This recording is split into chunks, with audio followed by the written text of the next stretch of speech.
नमस्कार, आप देख रहे हैं TV6 न्यूज नेटवर्क और मैं हूं आपके साथ मुदिता बिष्ट। आज युवाओं पर विशेष कार्यक्रम में आप सभी का स्वागत करती हूं।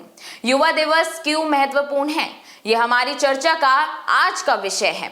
इसी खास चर्चा पर हमारी दो सहयोगी तनु चतुर्वेदी और सोनाली राय हमारे साथ आज जुड़ी हुई हैं और देश के युवा इस विषय पर कैसे रिएक्ट करते हैं, हमारी भावी पीढ़ी क्या सोचती है, हम आपको इन सभी चीजों के बारे में आज इस खास पेशकश में दिखाने जा रहे हैं। भारत दुनिया में सबसे अधिक आबादी वाला देश है। देश की जनसंख्या अगले 3 दशक तक बढ़ती रह सकती है और उसके बाद यह घटना शुरू होगी।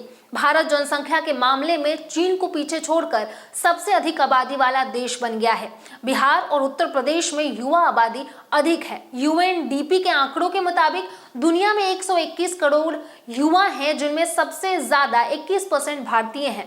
देश में 15 साल और उससे अधिक उम्र के ग्रेजुएट के बीच बेरोजगारी 2022-23 में घटकर 13.4% रह गई, जो इसके पिछले साल 14.9% थी। रिपोर्ट में कहा गया है कि देश में बेरोजगारी दर में भले ही कमी आई हो, लेकिन इनकम लेवल स्थिर बना हुआ है। रिपोर्ट के मुताबिक महिलाओं की इनकम कोरोना महामारी के दस्तक देने के पहले घटने लगी थी। 2004 के बाद से महिला रोजगार दर में या तो गिरावट आ रही है या वो स्थिर बनी हुई है। उठो जागो और तब तक रुको नहीं जब तक लक्ष्य की प्राप्ति ना हो, ये विचार है स्वामी विवेकानंद के और ये विचार युवाओं को प्रेरित करते हैं। साल 1984 में सरकार ने फैसला लिया था कि 12 जनवरी को नेशनल यूथ डे के रूप में मनाया जाएगा और साल 1985 से हर साल 12 जनवरी को नेशनल यूथ डे के रूप में मनाया जाता है। इस बार का थीम है it's all in your mind, यानी कि आपके दिमाग में सब कुछ है। एक युवा पर ही देश का भविष्य निर्भर करता है। स्वामी विवेकानंद ने कहा था कि जब उनको ज्ञात हुआ कि भगवान हर इंसान के हृदय में होता है, तब से वो हर इंसान को भगवान के रूप में देखने लगे। स्वामी विवेकानंद एक व्यक्ति नहीं बल्कि एक विचार है, ये कहना गलत नहीं होगा। चलिए आइए जानते हैं कि उनको स्वामी विवेकानंद के बारे में कुछ मालूम है या नहीं। आपका नाम? मोहन सिंह राठौड़ नाम है मेरा। मोहन, आज राष्ट्रीय युवा दिवस है, आपको पता है इसके बारे में कुछ, क्यों मनाया जाता है? स्वामी विवेकानंद की शायद स्थापना जन्म तिथि के उसमें मनाया जाता है। उनका 1863 के अंदर जन्म हुआ था 12 जुलाई को। उनके बारे में है कि उन्होंने बाल विवाह इनका विरोध किया था। उन्होंने सबको एकजुट ही बताया था कि सब एक ही है, एक ही मनुष्य है, सब कोई जात पात नहीं है। और उन्होंने शिकागो के अंदर भी एक भाषण दिया था जिन्होंने सबको एक ही विश्व का एक ही बताया था कि हम हमारे सारे प्यारे भाइयों एवं बहनों, उससे ये कहते हैं वो कि पूरा विश्व ही एक ही है, कोई जात नहीं है, कोई बात नहीं है, सब लोग एक ही है। एक युवा के तौर पे स्वामी विवेकानंद के बारे में आप क्या विचार रखते हैं? आप एज ए इंडिविजुअल क्या सोचते हैं? स्वामी विवेकानंद बहुत ही मोटिवेशन के एक वो है, इंस्पिरेशन है युवाओं के लिए बहुत ही। आप भी युवा हैं तो युवा तमाम चीजों से फिलहाल जूझ रहे हैं। जिस एज में आप हैं, शायद करियर को लेकर के बहुत ज्यादा आपके घर वाले बोलते होंगे, समाज वाले बोलते होंगे, टीचर्स बोलते होंगे, तो अभी आपके इसको लेकर के आपका फोकस किस चीज पे है? करियर को बनाना चाहते हैं या कुछ और करना चाहते हैं? अभी तो करियर को ही बनाना चाहते हैं और इसके साथ में सोशल अपलिफ्टमेंट के लिए भी कॉलेजेस के अंदर एडमिशन ले रखा है। और मिडिल क्लास फैमिली से हैं तो सबसे पहला फोकस तो करियर को बनाना ही है जी। हमारी युवा जो है करियर पे बहुत ज्यादा फोकस करती है। करियर के अलावा किस चीज को युवा ज्यादा उस पे फोकस कर रही है, करियर को छोड़ करके? क्योंकि यहाँ पे तमाम लोगों से हमने बातचीत की जिन्होंने कहा करियर सबसे ज्यादा जरूरी है। करियर के साथ में सोशल अपलिफ्टमेंट भी बहुत ज़रूरी है, क्योंकि जब तक लोग समझेंगे नहीं सोसाइटी क्या है, सोसाइटी की असली प्रॉब्लम्स क्या है, तब तक देश का विकास होना बहुत ही मुश्किल है। चलिए, आपने बताया कि देश की प्रॉब्लम क्या है, तो देश की प्रॉब्लम वाकई में क्या है, आप क्या सोचते हैं? देश की प्रॉब्लम ये है कि देश की अभी तो जो पॉलिटिक्स हो रही है वो सिर्फ केवल एक धर्म को लेके हो रही है। धर्म को ना लेके, धर्म और एक ये रिजर्वेशन भी देश की प्रॉब्लम है मेरे अकॉर्डिंग, क्योंकि हम जैसे युवा जो जनरल कैटेगरी से आते हैं वो एक अच्छे मार्क्स पाने पे भी आगे नहीं बढ़ पाते हैं। और अगर हम इंटेलिजेंस को अगर कंट्री के अंदर नहीं रखेंगे आगे, तो जो लोग आगे सही में जो इंटेलिजेंट लोग हैं वो आगे नहीं आ पाएंगे और देश का विकास नहीं हो पाएगा। इस बार नेशनल यूथ डे का थीम है कि व्हाट्स इन योर माइंड, आपके दिमाग में क्या है। तो एक अभी युवा हैं तो मैं पूछना चाहूंगी कि आपके दिमाग में क्या है। ये है कि दिमाग के अभी युवाओं को पॉलिटिक्स के अंदर एक्टिव होना चाहिए, क्योंकि पॉलिटिक्स ही एक ऐसा प्लेटफॉर्म है जहाँ से युवा भी आगे बढ़ सकते हैं और देश का भी विकास कर सकते हैं। पॉलिटिक्स एक ऐसी प्लेटफॉर्म है जहाँ पे युवा अपनी पॉलिसीज को इम्प्लीमेंट कर सकते हैं और अपने को आगे प्रस्तुत कर सकते हैं एक अच्छे प्लेटफॉर्म पे। पॉलिटिक्स, तो देश में पॉलिटिक्स पे आपका क्या ख्याल है। पॉलिटिक्स अभी तो केवल मेरे ख्याल से कि धर्मनिरपेक्ष पॉलिटिक्स चल रही है, कोई एक एजेंडा पे पॉलिटिक्स नहीं चल रही है, कि कोई मतलब किसी रीजंस को लेके पॉलिटिक्स नहीं चल रही है कि हाँ एजुकेशन होनी चाहिए आगे। अभी तो धर्मनिरपेक्षता के ऊपर ही पॉलिटिक्स चल रही है। वैसे बीजेपी ने काफ़ी अच्छे काम किए हैं, बट फिर भी अभी धर्मनिरपेक्षता पे चल रहा है पॉलिटिक्स की। हाँ, धर्म को आगे रखा जा रहा है पॉलिटिक्स में। जैसे कि बीजेपी ने भी ये हिंदुत्व का जो एजेंडा है वो अपनाया है। जैसे कि 1985 से पहले बीजेपी के पास सीटें नहीं आती थी, बट जब वीर सावरकर ने 1985 के अंदर बीजेपी को हिंदुत्व से जोड़ा था, उसके बाद में हिंदू लोगों ने भी इसको अपने सेंटिमेंट से जोड़ के इनको वोट देना शुरू किया है। नेशनल यूथ डे है जी, इस पे आप जैसे युवाओं को क्या कहना चाहेंगे। मैं तो यही कहना चाहूँगा कि पॉलिटिक्स के अंदर भी आगे आए युवा और स्वामी विवेकानंद से इंस्पायर होके पॉलिटिक्स के अंदर आगे अपनी अच्छी पॉलिसीज को इम्प्लीमेंट करे, पॉलिसीज लेके आए अच्छा और देश का अच्छा विकास करे। Thank you. स्वामी विवेकानंद, उनके बारे में आपकी कौन सी ऐसी, उनके जो विचार हैं, कौन से ऐसे विचार हैं जो आप अपने लाइफ में फॉलो करते हैं। मैं कास्ट डिस्क्रिमिनेशन की जो उनके था कि वो इसका विरोध करते थे, मैं भी इसका अच्छा विरोध करता हूँ। मैं एक राजपूत फैमिली से आता हूँ, बट मैंने देखा है राजस्थान के अंदर जो कास्ट डिस्क्रिमिनेशन होता है, मैं खुद भी उसका विरोध करता हूँ और मैं उनके पक्ष में हूँ। आपका नाम। भूमिका वर्मा। भूमिका, आज नेशनल यूथ डे है तो आपको इसके बारे में कुछ मालूम। हाँ, उसको स्वामी विवेकानंद जी की जयंती पर उनके बर्थडे के लिए बनाया गया और उसी के नाम पर ये नेशनल यूथ डे रखा गया नाम। स्वामी विवेकानंद के बारे में आपको कुछ मालूम है। मॉन्क रहे थे और पॉलिटिक्स में जब मतलब आज़ादी के समय में बहुत हाथ रहा है, बच्चों को बहुत सिखाया और पढ़ाते भी थे। एक टीचर मतलब बच्चों को बहुत सिखाया भी है। इस बार का थीम है it's all in your mind, यानी कि आपके दिमाग में क्या है। तो आपके दिमाग में एज अ यूथ, एक युवा के तौर पे क्या है, देश को लेकर के, पॉलिटिक्स को लेकर के। कि अपना करियर ऐसा बनाए कि देश को भी फ़ायदा हो उससे और लोगों को भी फ़ायदा हो। तो शायद ठीक ही कहा कि स्वामी विवेकानंद एक व्यक्ति नहीं, एक विचार है, एक ऐसा विचार जो हर किसी को प्रेरित करता है और इतना प्रेरित करता है कि वो अपने भविष्य के बारे में कुछ अच्छा सोचे। स्वामी विवेकानंद के बारे में कुछ भी कहा जाए बहुत कम है। 1984 में भारत सरकार ने स्वामी विवेकानंद के जन्म यानी कि 12 जनवरी को राष्ट्रीय युवा दिवस के रूप में मनाने का ऐलान किया था और 1985 से हर वर्ष विवेकानंद की जयंती को राष्ट्रीय युवा दिवस के रूप में मनाया जाता है। विवेकानंद एक सच्चे कर्मयोगी थे। उन्हें इस देश के युवाओं पर पूरा भरोसा था। उनका दृढ़ विश्वास था कि युवा अपनी कड़ी मेहनत, संपन्न और आध्यात्मिक शक्ति के माध्यम से भारत के भाग्य को बदल सकते हैं। युवाओं के लिए उनका संदेश था, मैं चाहता हूं कि लोहे की मांसपेशियां और स्टील की नसें हों, जिसके अंदर वैसा ही दिमाग रहता है जिसे ब्रज बनता है। इस तरह के महान संत और दार्शनिक स्वामी विवेकानंद का जन्म 12 जनवरी 1863 को हुआ था। स्वामी विवेकानंद की जयंती के उपलक्ष्य में हर वर्ष 12 जनवरी को राष्ट्रीय युवा दिवस के रूप में माना जाता है। विवेकानंद संत रामकृष्ण परमहंस के शिष्य रह चुके हैं। वे वेदांत और योग पर भारतीय दर्शन में पश्चिम दुनिया का परिचय कराने वाले प्रमुख हस्ती थे। उन्हें 19वीं सदी के अंत में हिंदू धर्म को दुनिया के प्रमुख धर्मों में स्थान दिलाने का श्रेय दिया जाता है। उन्होंने अपने गुरु की याद में रामकृष्ण मठ और रामकृष्ण मिशन की स्थापना की थी। शिकागो में दिया था यादगार भाषण। विवेकानंद ने 1893 में अमेरिका के शिकागो में हुई विश्व धर्म संसद में दिए गए अपने भाषण की वजह से उनको सबसे ज्यादा याद किया जाता है। दुनिया भर के धार्मिक नेताओं की मौजूदगी में जब विवेकानंद ने अमेरिकी बहनों और भाइयों के साथ जो संबंध शुरू किया तो आर्ट इंस्टीट्यूट ऑफ शिकागो में कई मिनट तक तालियां बजती रहीं। इस धर्म संसद में उन्होंने जिस अंदाज से हिंदू धर्म का परिचय दुनिया से कराया उसे वह पूरे देश में सबसे ज्यादा प्रसिद्ध हो गए। रामकृष्ण परमहंस थे विवेकानंद के गुरु।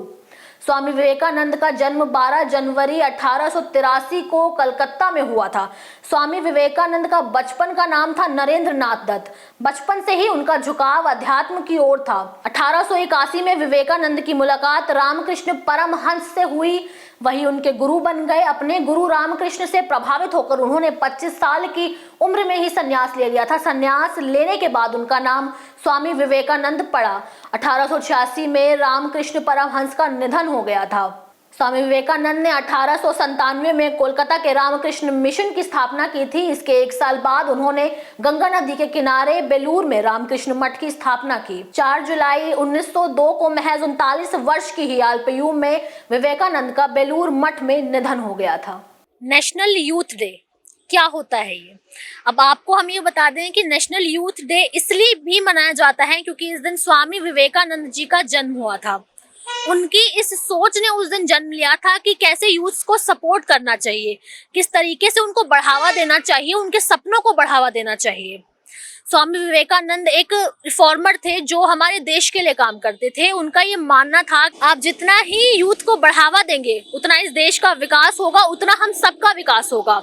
स्वामी विवेकानंद चाइल्ड मैरिज के खिलाफ थे। स्वामी विवेकानंद जी औरतों से हो रहे शोषण के खिलाफ थे। उनके साथ जो गलत चीजें हो रही हैं, उनके बलात्कार हो रहे हैं, उसके खिलाफ थे। सती प्रथा के खिलाफ थे। लेकिन अब इन सबके बीच हम यहाँ के यूथ से भी ये जानेंगे कि क्या कुछ जानते हैं वो स्वामी विवेकानंद जी के बारे में, उनकी धारणा के बारे में। अब उनकी धारणा जानेंगे कि उनका इस पर क्या कहना है। तो यहाँ मेरे साथ आकाश मिश्रा मौजूद हैं जो मुझे बताएंगे कि यूथ डे क्यों मनाया जाता है और क्या होता है यूथ डे। तो आकाश जी मुझे बताइए ये यूथ डे क्यों मनाया जाता है, क्या मतलब क्या होता है इस दिन? यूथ डे के दिन जो होता है आज स्वामी विवेकानंद जी का बर्थडे था, तो वो जो हमारी सोसाइटी का यूथ है उसको एम्पावर करने के बारे में बहुत कुछ कहा करते थे। उन्होंने कहा था जो हमारी सोसाइटी का यूथ है हमें उसे एम्पावर करना चाहिए क्योंकि जो यूथ है वही हमारा फ्यूचर है। यूथ डे मनाया जाता है स्वामी विवेकानंद जी के बर्थडे के ऊपर और उनका कहना था जो हमारा समाज है अगर उसे अग्रिम होना है, आगे बढ़ना है, विकासशील बनना है तो हमारा जो युवा है उसे रोजगार मिलना चाहिए, उसका जो है भविष्य सिक्योर होना चाहिए और जो युवा है उसे ठोस होना चाहिए ताकि एक विकसित देश की इमारत जो है वो ठोस नींव पे रखी जाए। विकसित देश की इमारत ठोस नींव पे रखी जाए। आप यूथ हैं, यूथ के दिमाग में काफी कुछ चलता है। आजकल की दुनिया में क्या कुछ हो रहा है यूथ के साथ ही। यूथ को रोजगार नहीं मिलता, उसे कई बार ऐसा होता है कि यूथ्स होते हैं उनके दिमाग में काफी टेंशन्स होती हैं, वो लोग कई बार सुसाइडल अटेम्प्ट्स करते हैं, वो काफी चीजों के शिकार हो जाते हैं। तो इस पर आपका क्या कहना है कि आप यूथ हैं तो आपके दिमाग में क्या कुछ चलता है, अपने आप को लेके, अपने करियर को लेके क्या कुछ चलता है? करियर को लेके तो बस इतना ही चलता है कि एक ठीक ठाक गवर्नमेंट जॉब मिल जाए सिक्योर सी, और गवर्नमेंट जॉब भी ना मिले तो एक ऐसी जॉब मिले जो फाइनेंशियली सिक्योर तो कर दे, कम से कम फाइनेंशियली स्टेबिलिटी मेन होता है। और उसके अलावा सोसाइटल जो प्रेस्टीज होती है वो, बस ये 2-3 चीजें होती हैं जो मेन रहती हैं। अच्छा, गवर्नमेंट जॉब मिल जाए, इनका ये कहना है कि इनको सरकारी नौकरी चाहिए, लेकिन क्या मतलब आप एश्योरिटी लेते हैं इस चीज की कि आपको सरकारी नौकरी मिलेगी और ना मिले तो? नहीं मिली तो इतना काबिल तो हूँ कि मैं कुछ कर लूंगा प्राइवेट सेक्टर में अच्छी खासी जॉब, मतलब मिल जाए तो बढ़िया है, ना मिले तो कोई भी इतना गम भी नहीं है। अच्छा, आप यूथ हैं और आप ही के साथ कई सारी महिलाएं हैं, लड़कियां हैं, पढ़ती होंगी, आपको पता है उनके साथ क्या कुछ होता है इस देश में, कितना कुछ गलत होता है औरतों के साथ इस देश में। तो इस पर आपका क्या कहना है, क्योंकि वो भी तो यूथ है, आप ही के साथ पढ़ रहे हैं, तो कुछ एक्शन लेना चाहिए सरकार को इस पर? हाँ, गवर्नमेंट को बेशक एक्शन लेना चाहिए। जो फीमेल्स है उनकी एक कुछ अलग प्रॉब्लम्स होती हैं जो वो कई बार खुल के बयान नहीं कर पाती, तो गवर्नमेंट को उसके लिए थोड़ा मोटिव लेना चाहिए ताकि जो फीमेल्स हैं उनके साथ जो शोषण होता है वो शोषण ना हो। और एक सोसाइटी में अगर हम फीमेल्स को आगे लाना चाहते हैं तो उसके लिए हमें और भी प्रयास करने पड़ेंगे। अभी जो भी गवर्नमेंट ने स्कीम चला रखी हैं एक हद तक कारगर हैं, लेकिन अभी भी कहीं ना कहीं जो हमारा जेंडर वर्क रेशियो है वो भी 50-50 नहीं हुआ है। तो मैं यही सोचता हूँ कि गवर्नमेंट को इसे इक्वल करना चाहिए ताकि दोनों जेंडर्स का बराबर से विकास हो सके। अच्छा चलिए, एक आखिरी और सबसे बड़ा सवाल ये पूछती हूँ कि आपको मिला के जितने भी यूथ हैं उनकी डिमांड क्या है? डिमांड जिसे बोलते हैं कि एक यूथ की डिमांड होती है कि हाँ भाई ये चीज पूरी होनी चाहिए, हमारी ये चीज हमारी हो जानी चाहिए, तो यूथ की डिमांड क्या है ओवरऑल? आप बताइए क्या चाहते हैं आप लोग? एक अच्छी जॉब, एक अच्छा फाइनेंशियल स्टेटस और सोशल प्रॉस्पेरिटी, बस ये 3 चीज़। तो ये लोग चाहते हैं कि इनको अच्छी नौकरी मिले, इनको प्रोस्पेरिटी मिले, इनको एक अच्छा घर मिले। तो देखिए ये सब तो सरकार के ऊपर है कि वो किस तरीके से इन सारी चीजों को हैंडल करती है। तो हमने आकाश जी से पूछा कि उनकी राय क्या है यूथ डे पे। इन्होंने बहुत बखूबी बताया कि यूथ डे आखिर होता क्या है। इन्होंने अपनी धारणा भी बताई यूथ डे को लेकर के कि हाँ इनको एक यूथ की डिमांड क्या होती है, यूथ डे पे ये लोग क्या चाहते हैं कि हाँ ऐसा होना चाहिए। तो मेरे साथ इस वक्त मौजूद हैं युवराज गर्ग जो बीकॉम के स्टूडेंट हैं। इनसे ये भी पूछ लेती हूँ कि यूथ डे पे इनका क्या कहना है। कल यूथ डे, हर किसी को पता है कि नहीं ये भी जानने वाली बात है। इनसे पूछ लेती हूँ, यूथ डे पता है इसके बारे में? नहीं, मुझे नहीं पता था, अभी आपसे पता चला कि कल अभी यूथ डे है। और अच्छा। ऐसी स्पेसिफिक कोई डिमांड तो नहीं है, सब सही चल रहा है कंट्री में ऐसा कुछ। और बस गवर्नमेंट से ये है कि थोड़ी एम्प्लॉयमेंट हो रहा है। अच्छा 5 साल बाद जैसे आप अपने आप को कहाँ देखना चाहते हैं अगर आपको नौकरी नहीं मिली 5 साल बाद? क्योंकि कितने युवा ऐसे होते हैं कि डिग्रीज लेके हाथों में बैठे हैं पर उनको नौकरी नहीं मिलेगी, तो उस पर आपको क्या कहना है? स्पेसिफिक मेरा पर्सनल पॉइंट ऑफ व्यू तो ये है कि डिग्री आपके पास है, लेकिन आपके पास स्किल्स भी होनी चाहिए जॉब के लिए। और एम्प्लॉयमेंट तो हैगा, काफ़ी एम्प्लॉयमेंट है ऐसे नहीं, लेकिन अगर आपके पास डिग्री और आपके पास स्किल्स नहीं है तो आप सफ़र कर रहे हो। अच्छा एक सवाल और है, थोड़ा सेंसिटिव सवाल है कि यूथ है उन पर प्रेशर बहुत होता है करियर का। कई बार माँ बाप उन पे इतना प्रेशर बना देते हैं कि नहीं मेरा बेटा तो आईएएस ही बनेगा, उससे इंजीनियर ही बनना है। कई बार माँ बाप इतना प्रेशर बना देते हैं भाई बच्चों पे कि वो इस प्रेशर में आकर काफी गलत कदम उठा जाते हैं। तो आप इस पे क्या सोचते हैं? कहीं ना कहीं आप पे भी माँ बाप ने कहीं प्रेशर बनाया, और प्रेशर बनाते हैं मम्मी पापा कुछ बनने के लिए? नहीं, ऐसा कुछ प्रेशर तो नहीं है, लेकिन पेरेंट्स की एक विश होती है कि उनके बच्चे वो रहें, कामयाब रहे। मैं भी खुद भी करंटली सीए और सीएस दोनों कर रहा हूँ। तो मतलब आपका कुछ पैशन नहीं है, आपको आप अपने माँ बाप ने जो आपको बोला वही चीज फॉलो कर रहे हैं? नहीं, ऐसा कुछ पैशन नहीं। मेरा बचपन से ध्यान रहा है कि मतलब कि डाटा स्ट्रक्चर वगैरह समय में प्लान रहा है, इकोनॉमिक्स में रहा है मेरा इंटरेस्ट। और मेरे पापा भी चाहते थे कि मैं सीए बनूँ, तो मैं उसी चीज़ को पूरा कर रहा हूँ। मेरा भी मन ही है सीए बनने का, मैं सीएस भी कर रहा हूँ साथ ही साथ। जो लड़कियां होती हैं, यूथ होती हैं, उनको आजकल ज्यादा टॉर्चर किया जा रहा है। सोसाइटी उनको बहुत बहुत हे दृष्टि से देखती है कि हाँ ये भाई लड़कियां हैं, ऐसा है वैसा है। लड़कियों को काफी बुरी नजर से देखती है सोसाइटी, उनके साथ काफी गलत हो भी रहा है। तो इस पर आपका क्या कहना? आखिरकार वो भी तो यूथ ही हैं, आप ही के साथ कई आपकी दोस्त पढ़ती होंगी, का सबके बारे में मतलब आपको पता होगा क्या कुछ होता है लड़कियों के साथ। हाँ, ये तो क्रूशियल रियलिटी है ही सोसाइटी की। मतलब अभी मैंने हाल ही में ऐसा देखा था कि एक 8 साल की लड़की है, उसके साथ तो इतने लोगों ने गैंगरेप किया था मिलकर के, और वो अभी तो बच्ची थी। और कई बार हमने ऐसा देखा है कि जो कॉलेज स्टूडेंट्स होते हैं उनके साथ भी, वो लड़कियों के साथ भी, घर से बाहर निकलती हैं, रास्ते में क्या हो जाता है पता नहीं चलता यार, वो भी यूथ ही है। तो आपका इस पर क्या कहना है? जो ये रियलिटी है सोसाइटी की है, लेकिन जहाँ तक ज़्यादा ये हो सकता है कि गवर्नमेंट को थोड़ी अवेयरनेस फैलानी चाहिए मेल्स में कि वुमेन्स भी हैं, उनके भी राइट्स होते हैं, उनको भी फ्रीडम होनी चाहिए थोड़ी। उनके घर से, हाउस होल्ड से भी रहता है डिपेंड कि हाउस होल्ड में भी अवेयरनेस होनी चाहिए लड़कों को। मेरे घर में भी मेरी 2 सिस्टर्स हैं, तो वो बात रहती है कि अगर आपके घर में ही अवेयरनेस है लेके कि वुमेन्स एजुकेशन, वुमेन्स सेफ्टी को लेके, तो वो डिपेंड करता है। चलो अब एक आखिरी सवाल पूछ देती हूँ कि आपकी डिमांड क्या है? एज अ यूथ आपकी क्या डिमांड है? करंटली तो स्पेसिफिकली मेरी डिमांड ये है कि अगर एम्प्लॉयमेंट लग रहा है तो उसके हिसाब से मोस्टली होता है कोऑपरेट सोसाइटी में कि एम्प्लॉयमेंट को उसके जिस लेवल की वो मेहनत कर रहा है उस लेवल से उसको वो नहीं मिलती, सैलरी वगैरह नहीं मिलती। वो थोड़ा उस पर थोड़ा गवर्नमेंट ध्यान करे, और यही है। और कंट्री में जो चल रहा है थोड़ा अभी वायलेंस बहुत है कंट्री में, थोड़ा बहुत शांत सा है। ऐसे बहुत नेगेटिविटी हो रही है कंट्री में। कहीं ना कहीं इससे यूथ को काफी ज्यादा फेस करना पड़ रहा है। हाँ, हो कुछ भी, लेकिन बात घूम फिर के बच्चों पे ही आ जाती है। हाँ, बात यही आ जाती है। अभी बहुत सारे स्लोगन्स होते हैं कि यूथ है, लेकिन इतना ज्यादा वायलेंस है कंट्री में, तो हम भी कहाँ तक ही करें। तो मैंने यहाँ युवराज गर्ग से बात की, उन्होंने अपना थॉट बताया कि यूथ को लेकर के, यूथ डे को लेकर उनका थॉट क्या है। ओवरऑल जितने भी मैंने अभी तक जितने भी लोगों से बात किया, उनकी डिमांड सिर्फ एक ही है, भाई एम्प्लॉयमेंट मिल जाए, अच्छा प्रोस्पेरिटी मिल जाए, अच्छा घर मिल जाए, पैसे हो कमाने लायक घर चल जाए। तो अभी इन सबकी डिमांड एक ही है। अब इस देखना ये होगा कि हाँ, ये जो यूथ की डिमांड है ये पूरी कब तक होती है। भाई लिस्ट तो लंबी है, इसे पूरा होते होते भी वक्त लगेगा, लेकिन पूरी कब तक होती है इस पर हमारी नजर रहेगी। ऐसी ही तमाम जानकारियों के लिए देखते रहिए TV6 न्यूज नेटवर्क। वीडियो को लाइक करें, सब्सक्राइब करें, शेयर करना ना भूलें। धन्यवाद। तो आपने सुना क्या कुछ हमारे युवाओं का इस विषय पर सोचना है। अभी आपने हमारी खास पेशकश देखी युवा दिवस पर। ऐसे और रिपोर्ट्स और चर्चा के लिए हमारे साथ बने रहिए। अगर आपको प्रोग्राम अच्छा लगा हो तो वीडियो को लाइक, कमेंट, शेयर करें और सब्सक्राइब करना ना भूलें। धन्यवाद।